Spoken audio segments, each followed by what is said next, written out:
everybody, welcome to episode 124 of GeekStorm. I'm Sean Hilton, and today I am joined by the effervescent Lauren Gray because Mike is not here. And that makes me happy because Lauren is much prettier to look at than Mike's balding head that he constantly tries to comb over and then just says that's his style. That's actually what he says. I love you, and I miss you, brother. I mean, I've been bald since I was like 17, so I feel it's okay for me to make fun of you on that one.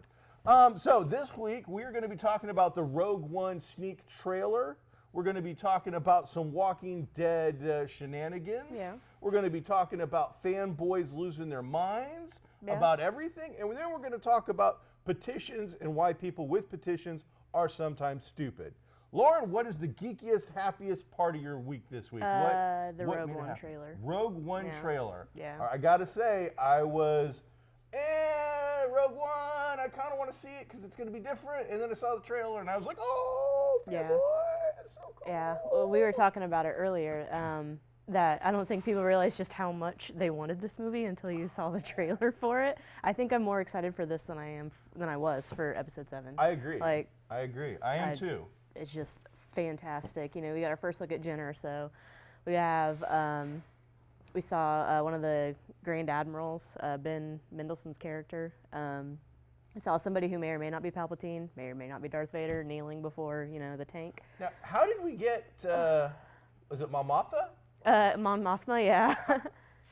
Is that CG? Did they find a granddaughter? That was perfect casting. You know, when the trailer dropped, you had like 3 distinct categories of people. You were like, Star Wars, no. And then there's the people who are like, perfect casting for this lady, the side-by-side comparison from Return of the Jedi to this movie. And then you had the people who were freaking out because, it's a girl stealing the Death Star plans. And we're going to talk about that. So let's just jump right into it then. You got some of our initial things. Rogue One. What Rogue One is a standalone Star Wars story. Mm-hmm. It takes part in the Star Wars universe. It takes part after the 3 movies, which are not to be mentioned. It takes place before the original Star Wars or A New Hope. Mm-hmm. This is the story of how they actually obtained the Death Star plans. Now, correct me if I was wrong, but didn't a Bothan steal those? Many Bothans died to give you this trailer. They just died. The second Death Star was Bothans. Thank you. Okay, I have been corrected. Yes. So this is the story of like an elite kind of strike force team that is going to go in. So we are going to see historical Star Wars. For those of you who are expecting to see Finn and Rey and Poe Dameron and BB-8, those aren't around. Now you might see some sneak peeks.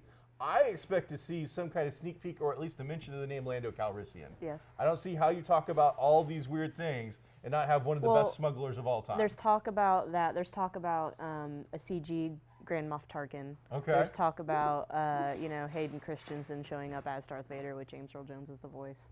So it's in that time period. Anything could happen as far as that goes. In the trailer, we saw Forrest Whitaker. AT-ATs. Oh yeah. We saw the Death Star looking better than we've ever seen it. Mm-hmm. We saw it's brand new. Star Killer basically. I mean, we saw so much cool stuff. And the casting did look really, really sharp. Mm-hmm. We saw a lot of cool stuff. And we haven't even seen most of the cast. That's the thing. We were talking about it earlier. Mads Mikkelsen, didn't see him. He's in it. Alan Tudyk is in the movie. Don't know who he's going to be. He's going to be a pilot. Oh, he'll be an X-wing on the wind. Don't grow attached to his character. He deserves it. If anybody deserves it, Alan Tudyk is from Firefly fans and Dodgeball. Yeah. Because he plays a pirate.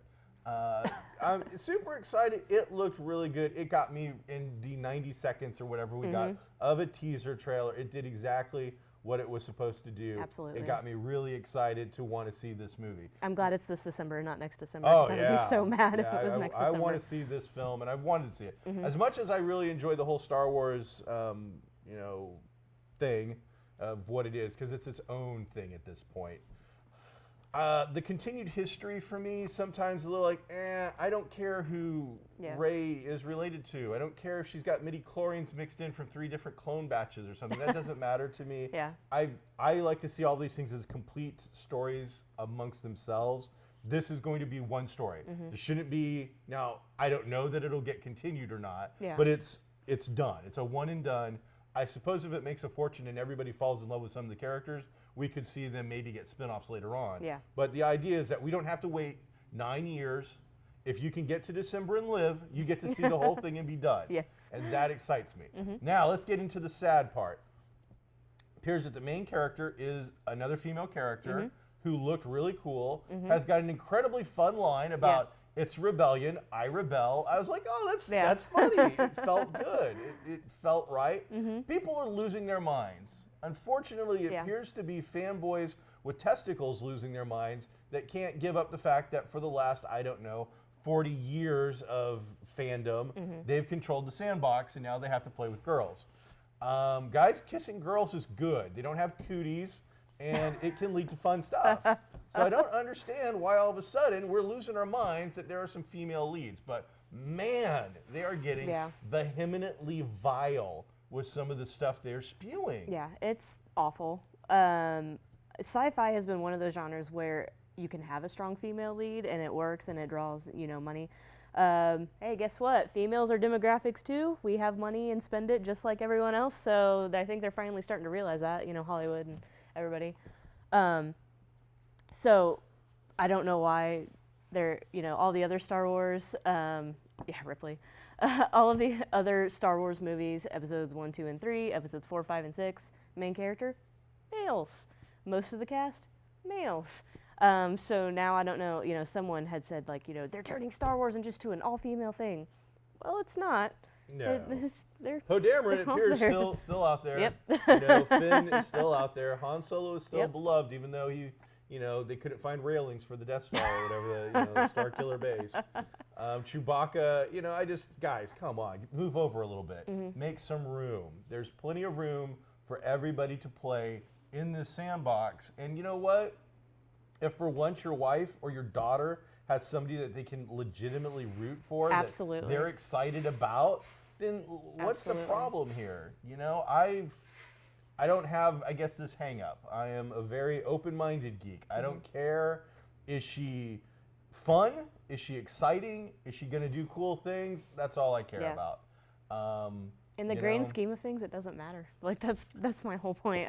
Show me a good story with things blowing up and AT-ATs, and I am going to be really, really happy. And if she's going to have bonus things, I'm sorry, but a female with an attitude, the whole I'm a rebel, I'm for it. Absolutely. I think that's great. I think it's wonderful, and I just don't understand. That's kind of my theme of whining for this week, is going to be on fanboys losing their minds about stupid things. So, Force Awakens dropped on digital and now I believe physical copies. Yep, Tuesday. And people are watching the behind-the-scenes stuff. We're seeing a lot of cool stuff. One of the stories that I have seen pop up about this features J.J. Abrams. Now, right before the movie came out, there was a fan who, unfortunately, I don't recall the name, who had a terminal illness and did end up passing away before the show came out. And Abrams made sure that he got to see a copy of it. And that was a big story. The media ate it up. They love that kind of stuff. Well, it turns out there was 24 terminally ill fans that they had a group of people going around to hospital beds, hospices, and homes to show these. And then Abrams, before they saw the film, was calling each of them to give them a little up on some of the stuff that wasn't quite finished yet. Yeah. And talking to these fans. So, in the grand scheme of things, if you're upset that one of the Star Wars characters has ovaries, I think you're missing the big picture of hope that these things bring, and the greatness that Disney and Abrams and is it Catherine, who's in charge of it now? These people are doing it right. They're making a fortune. It's about, at the end of the day, Disney gets paid. Let's not get away from that. They get paid, but there's a way to get paid and still do your PR right, be decent human beings, and help the fans out, because I think that's what they are seeing, is that the fans are what really made Star Wars what it is. You don't want to turn your back on these folks. So another great thing I saw was Harrison Ford took the most recent jacket that he wore in the Star Wars film, put it up for charity. Oh, nice. And that's going to auction. It's going to make a freaking fortune. Yeah. So lots of cool stuff going on. Yeah, absolutely. Harry Potter fans, it turns out, me and Lord are big Harry Potter fans. There may be pictures out there of us being wizards, I'm just going to say. And so one of the big pieces of news this week was not J.K. Rowling specifically, but she had, back I want to say in 2009, had auctioned off for charity the chair that she used when she wrote the first 2 Harry Potter novels. And so whoever bought that chair now, they have auctioned off the chair again. The chair sold for like $40,000 or something like that for a chair. And then they turned around and gave 10% of their money to charity as well. Oh, wow. So the chair. Yeah. So again, I think, geeks, get your head out of it, man. Stop worrying about some of this other nonsense and start thinking about the good that you should be doing. Instead of the time on Facebook and social media griping and complaining about what you can't fix or what you shouldn't fix, maybe, put a little more of that energy to helping the world be a better place. Gillian Anderson just did that too with a ton of her X-Files stuff. She put it all up for neurofibromatosis Are you research. following all of it? Yeah. And you're like, I'm gonna get the paperclip. I'm gonna get something. She had a lot of stuff, and like it was stuff that that was only given out to the cast and crew of that particular season, and she's like, I found all this here, buy it and I'll give it to charity. So it turns out that I am always gonna be Scully. You can't take that away from me. I am the ultimate collectible, so I can give up the the hair thing or whatever, the pin. So that's pretty cool. Yeah. Is there any more X-Files news now that the season is ended? It did fairly well. There's still, I'm sure there's going to be another season. They're just kind of negotiating. David Duchovny tweeted out a couple weeks ago that he's been approached by Fox to figure out his schedule, his shooting schedule for like Aquarius and stuff, so they can.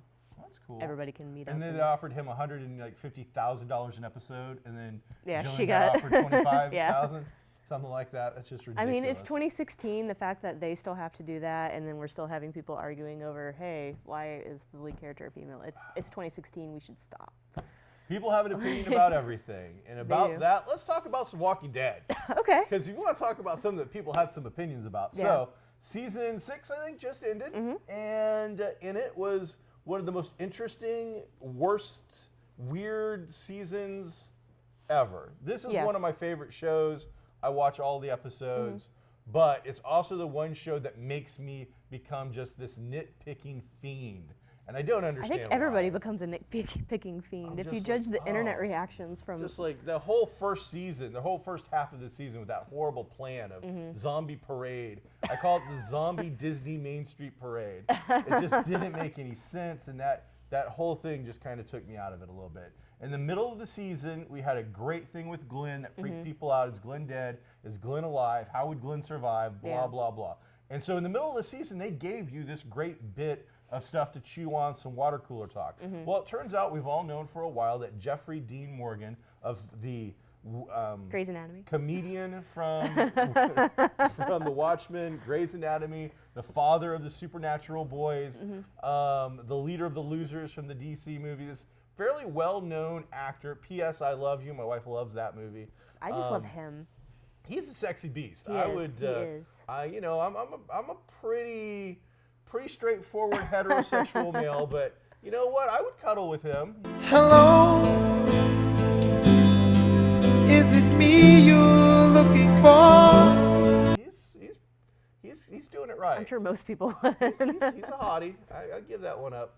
So, regardless of all that, we've known for a while he is coming to play Negan on The Walking Dead. And for those of us who follow the comic book, which again, I've been reading since the very first issue came out, a huge fan. Yeah.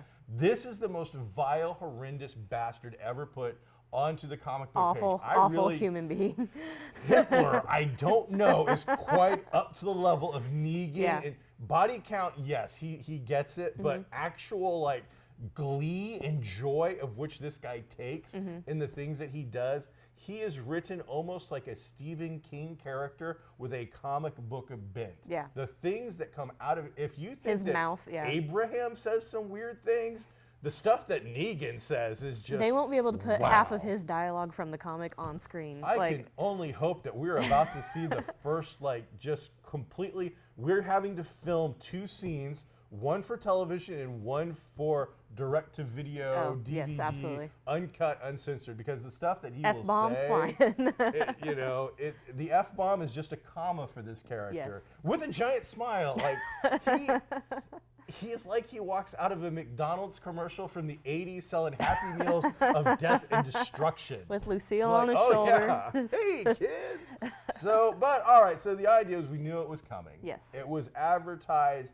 I think they could have advertised it even better. I think there should have been little clips on AMC constantly of just a black screen with a baseball bat with barbed wire, and that's it. Almost like Bo Diddley, who's the famous blues musician with Lucille and his guitar. Almost like this is ours. And they didn't really push it that hard. I think they let the fandom do its work for them. And it hurt a little, not only because people are freaking out about the end of it, but ratings were down just a little bit from the last season finale. The last season finale was interesting. It was nowhere near as spectacular as what this should have been. This should have been way up. Well, and people who are familiar with the comics knew what was coming. They knew this was the issue 100 scene. We were all excited. And, I was excited. and then it happened. All right, so then at the end, we have almost everybody from the entire cast, practically, with the exceptions of Morgan and Carol being the two big-name standouts, not all lined up on the ground, him going around talking for a long time, and the very last scene is, of course, just POV. Point of view shot. We don't know who he did. He's beating somebody. And it was what, two? I want to say two good. It was too good. Two good whacks. I mean, he's put the bat to somebody's skull. We don't know who it is. People lose their minds. Yes. Okay. So, I don't know how many of you have owned televisions for more than a year. But it turns out that if you have, there are these things called cliffhangers. They are done on purpose. It is to make it so that you will now talk about the program for the entire whatever, usually just the summer, but seeing as The Walking Dead won't come on until October, for the next 6 months, you will talk about it. You'll share these ideas, and you will help build it up till next year when all of you and your friends will get together and order a bunch of pizzas, or shrimp cocktail, I suppose, and get together at somebody's house and watch this thing all night. Yes. So, history. Dallas. Who shot JR? We don't know until the next season. Springfield. Someone is murdered. We don't know until next season. X-Files. Every year. We don't know until next season. Star Trek fans. Locutus of Borg. We do not know till next season. Get over it. A petition? A petition? Okay, I didn't hear about the There's petition. a legitimate petition out there to have us know and show who died before next season. People are signing a petition. People, you call your congressman about crap going on in the state of Indiana about abortion in women if you want. You call up Mississippi about some crazy laws. You call up whatever. A petition for The Walking Dead? You got way too much free time on your hands, people. This is ridiculous. You got to be kidding me. Now, I think a petition Guess what? is... Somebody's dead.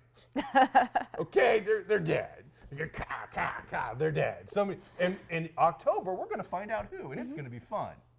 It will.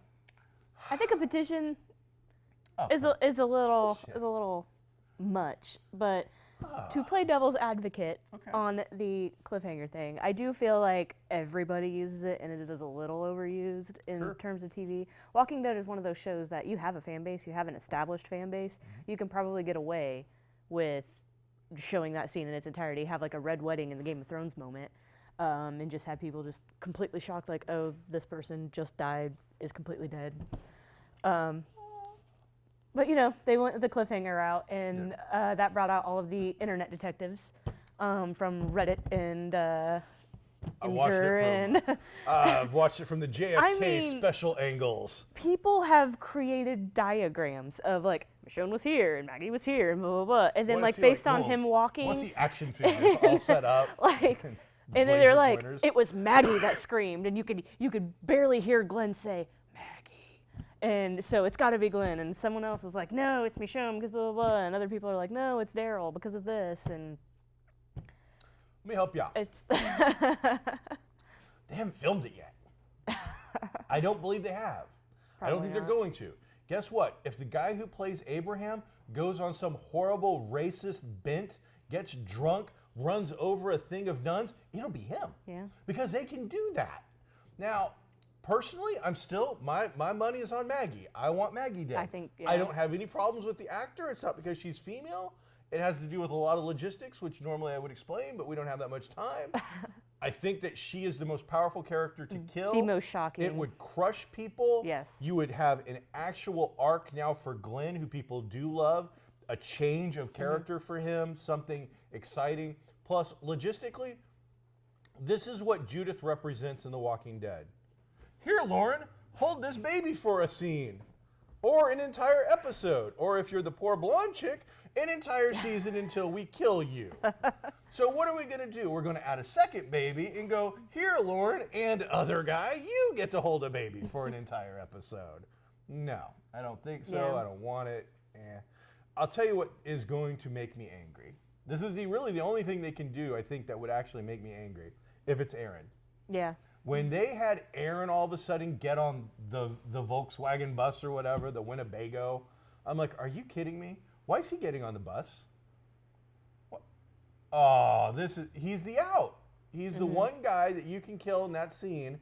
Nobody's going to care about. Yeah. And again, I think all these actors are fine. They all bring excellent things to the role. This isn't personal at any level whatsoever for me. I hope that if it's Maggie, she goes out and has an amazing career, makes amazing movies, and does really well. I will go watch her films. I really, really like her. But I think if they kill Aaron, I think that's just a cop-out. Yeah. They'll feel so weak. And the other thing is people are complaining, we've had some great deaths this year. They gave you, yes, they didn't kill Glenn, but that whole Glenn sequence, that was a cliffhanger type thing for other shows that they could have done. Excuse me. The Denise, that death, which spared Abraham, that is how, that shot is taken out of the comic. That's how Abraham dies in the comic. Yeah. Flat out, that's his death. So he got spared and she died. And that, I'll tell you what, if you want to talk about things, I think you need to talk about what really dies in this season of The Walking Dead is Hope. She's the last character that was a human being, that you cared about, that you actually thought. There's one, she was the Dale. She was kind of she was becoming that character. And just as she's finally like opening up, okay, and I got my speech and things are good, and bam, dead. And it was just like, that was the murder of hope. When The Walking Dead, when our favorite characters go into a bunker and they slaughter bad people. Now, we don't even know really yet that those were that bad of people. Yeah. I don't believe anything, and I've read the comic, but the guy from the hilltop that tells them these are bad people, that guy is shitty as hell. Yeah. I wouldn't have believed that guy's a used car salesman, bad politician. He's going to build a wall along Canada that is going to make somehow the Athabascans and polar bears pay for. I don't believe him. He is a liar. Yeah. So I'm just like, that is ridiculous. But all right, but then even after they have him just slaughtering people, I mean, Glenn is now gutting people. Glenn is gutting people. We have to then show up Polaroids on a wall to show, oh, they did bad things too. Yes. And it was just like, what are you talking about? Yeah. Petitions. What is that? So Nonsense. I do have a question for All you. right, I Next love season, they're talking about how they're gonna, forge a relationship between Coral, Carl. and Negan, and how there's gonna be like some kind of fun dialogue between them. Do you think they're gonna do the kiss that happens to Carl in the show? Not yet. They haven't introduced. Well, I don't think so because they haven't really introduced. Like ever? They've introduced what's her name? Is it Edith? Yeah. The female character that's kind of a love interest for Carl. There's a different. She's not really in the book. There's a different character, and I think they're going to do that storyline in the comic. So I don't see things ending up well for her. That was the only time I was ever uncomfortable reading a comic That book. is I was pretty like, wild. ooh. That's a great storyline, and it's probably, since Negan, the best storyline they've done. So I think next year we're going to see like an entire season of just Negan and them working for them and how that's going to go. Yeah. And then we'll get up to the Skinwalkers later. I think you have to save that if they want to get to season 10 or so. They got to have some storylines because they're getting, in 7 seasons or 6 seasons, they've caught up to 100 issues of the book. Yeah. So, there's some stuff they've got to do. I'd like to see some more with the wolves. That was an interesting thing. For a long time, I was like, man, are the wolves somehow related to Negan? Well, they're not. And the other thing is now we've been introduced probably to the Kingdom, which is another group of survivors. So you got the Alexandria survivors, you got the Hilltop survivors, then you have the Kingdom survivors. And those are the guys that you saw in kind of the body armor that with the horse and all that. And that's a really interesting take from the book, because that ends up, all of these guys go and form a union to finally actually go to war with Negan. So I'm going to think that the first half of season 7 will be them being forced to work for Negan. Yeah. They don't have a choice. And then the second half will be them forming this union to a final battle with a cliffhanger in season 7, where we'll find out whether they, But they don't win or need not. cliffhangers. They don't have to have them, but guess what? You know, it's going to help Their rate. fans will keep coming I back. would imagine ratings for this next season, because of what they just did, I'll pay for the advertising for that episode. Hey, Todd, Todd, we're gonna pay for some advertising for the first episode of Walking Dead.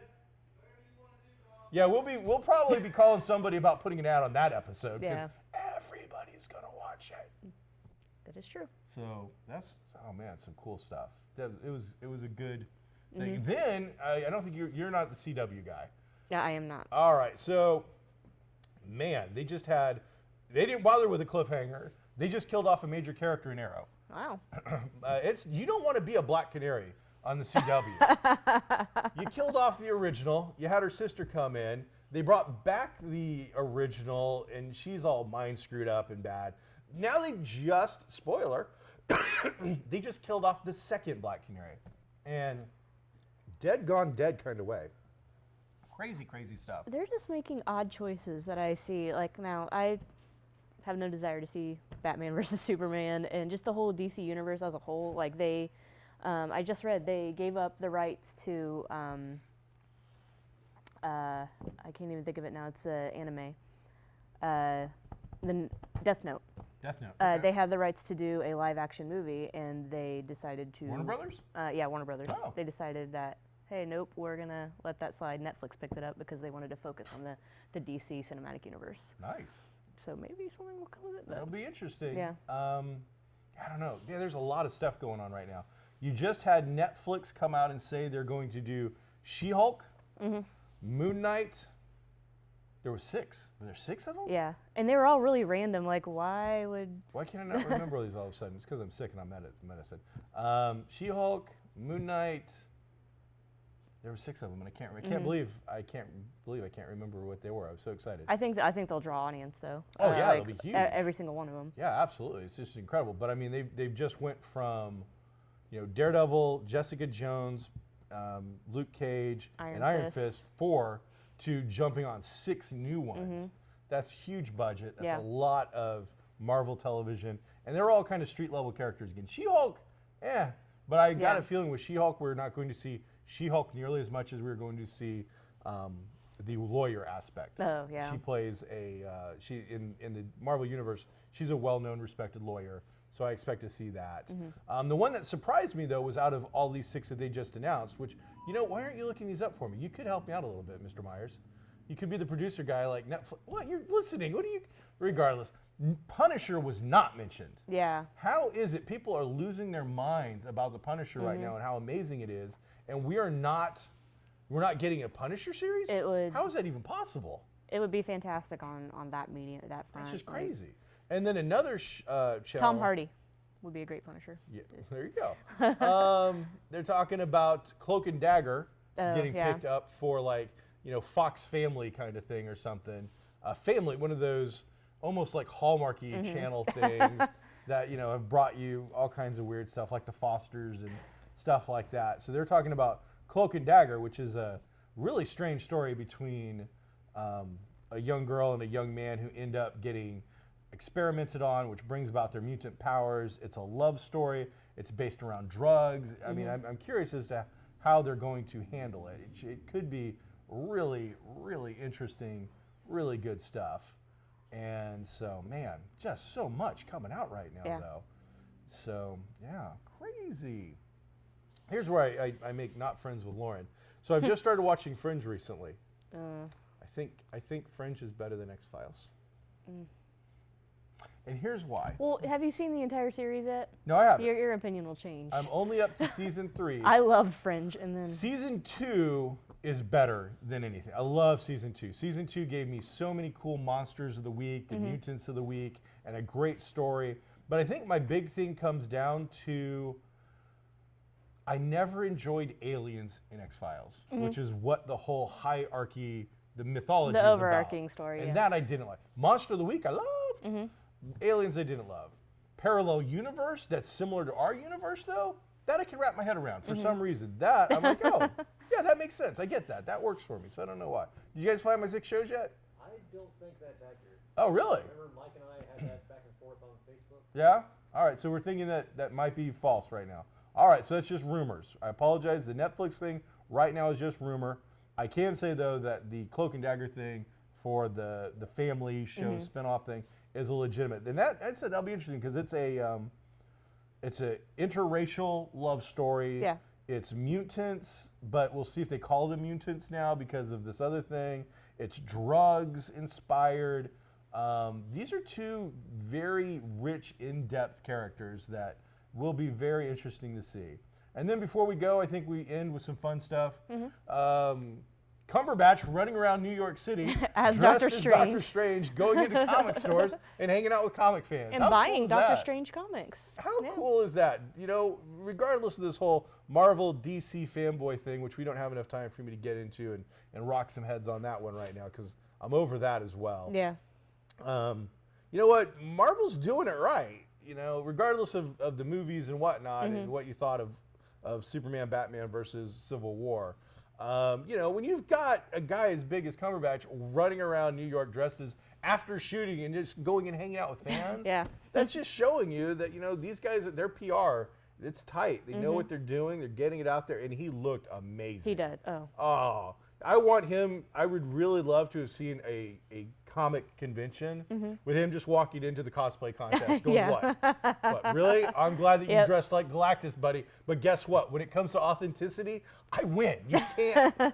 Makeup, wardrobe, craft services are behind me, okay? I can bring the whole damn crew in if you want, but we're taking the belt. I'm going to win. So, Yeah. some cool I stuff. mean, they had the Avengers play Family Feud on one of those like Kimmel type late night shows. So I love it. That is so cool.